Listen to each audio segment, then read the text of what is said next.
langsung saja kita akan mendengarkan kebenaran firman Tuhan. Kita berdoa sejenak. Bapa yang kami panggil dalam nama Tuhan Yesus Kristus, terima kasih Tuhan. Buat pagi ini kami boleh ada sebagaimana kami ada itu anugerah-Mu. Kami anugerah-Mu di awal pagi ini dengan mendengarkan isi hati-Mu dan yang bukan hanya mendengar merenungkan, tapi melakukan kebenaran firman. Mampukan setiap kami hanya dalam nama Tuhan Yesus. Pengurapan-Mu nyata.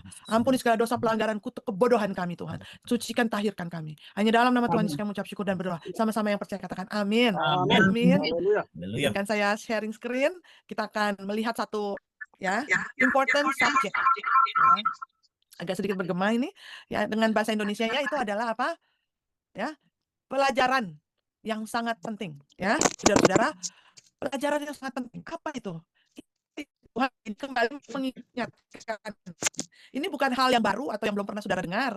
Tapi saya percaya kita semua sudah mendengarkan tentang hal ini. Mari sama-sama kita buka dalam Amsal 1 ayat yang ke-7.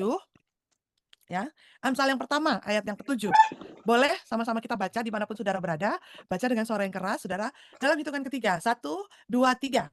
Takut akan Tuhan adalah permulaan pengetahuan. Sekali lagi dengan sungguh-sungguh. 1, 2, 3. Takut akan Tuhan adalah permulaan pengetahuan. Haleluya, saudara. Takut akan Tuhan, permulaan pengetahuan. Pengetahuan itu adalah hikmat, wisdom, saudara. Kalau engkau mau mendapatkan semua itu, maka saya dan saudara harus mengawalinya dengan takut akan Tuhan. Haleluya. Kata-kata ini sangat simpel, saudara. Ya. Bahkan, oh ya, orang percaya, orang Kristen, hamba Tuhan, saya tahu kok Amsal 1 ayat 7. Takut akan Tuhan adalah permulaan pengetahuan. Tahu, karena kita mungkin disuruh hafal. Dari sekolah minggu kami itu, bahkan sampai sekarang anak-anak sekolah minggu itu, PR-nya ayat, saudara-saudara ya. Tetapi, apakah makna ini kita mengerti, saudara? Kalau saya dan saudara mengerti, maka kita adalah orang yang apa? Orang yang memiliki lebih dari Salomo. Ya, karena Salomo itu nggak minta kekayaan. Dia minta apa, saudara? Minta hikmat. Dikasih istri berapa? Cuma minta hikmat. Istrinya berapa, saudara? Kekayaannya berapa? Benar, saudara. Benar, kekayaan. Bahkan Ratu Sheba ternyata yang cek-cek teman saya itu kan punya diamond factory di Europe ya, di Belanda. Saya datang ke diamond factory-nya dia. Tapi ngeri sudah, hati-hati gitu ya. Karena sedikit aja ternyata itu 32 katanya. Saya pikir 32 apa? 32.000 harganya. 32.000 euro, astaga naga dalam hati saya. Lebih baik saya, udahlah jangan berani-berani lihat-lihat, nanti totalnya ya kan, cari gara-gara, saya bilang gitu. Teman saya bilang, udah is okay, yang mana kamu? Oh enggak, saya bilang gitu. Terus saya iseng tanya sama dia, berlian yang paling bagus itu dari mana? Untuk Salomo. Nah pagi ini kita mengerti, jangan ada yang berdoa Tuhan, I wanna be a millionaire. Oh, nah. Jangan begitu, saudara. Ya, dia bilang saya mau jadi orang kaya. Benar-benar saya mau jadi orang kaya. Jangan, saudara. Karena apa kekayaan itu? Harta itu nggak kita bawa pati. Ya, paling banyak berapa banyak ditaruh di peti kita, saudara. Ya, ada seorang milioner dari Arab, anaknya kecelakaan koma selama 20 tahun. Nggak hidup, nggak mati. Luar biasa, saudara. Sampai itu memang sengaja ya, karena kekayaannya, tetapi tidak bisa membeli hidup, saudara. Tapi Amsal 1 ayat 7, permulaan akan pengetahuan itu adalah takut akan Tuhan. Amin. Pagi ini saya yakin setelah kita mengerti, kita nggak minta lagi kekayaan. Yang kita minta adalah hati yang takut akan Tuhan. Hidup yang takut akan Tuhan. Apa itu, saudara-saudara?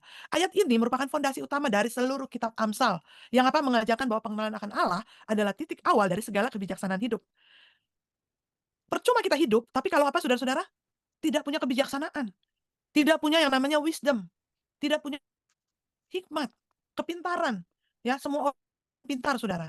Hanya keputusannya saja ya yang akan membawa setiap langkahnya. Saya dan saudara sedang belajar dalam hal ini, amin. Dan yang pertama, makna takut akan Tuhan, saya akan singgung sedikit. Sikap hidup tunduk. Kesadaran diri di hadapan Sang Pencipta membuat seseorang rindu melakukan kehendaknya, mentaati perintahnya, dan menjauhi kejahatannya. Siapa di sini yang rindu? Aduh, saya rindu menjauhkan kejahatan dari hidup saya. Siapa yang punya kerinduan itu pagi ini? Saya percaya jarang, saudara.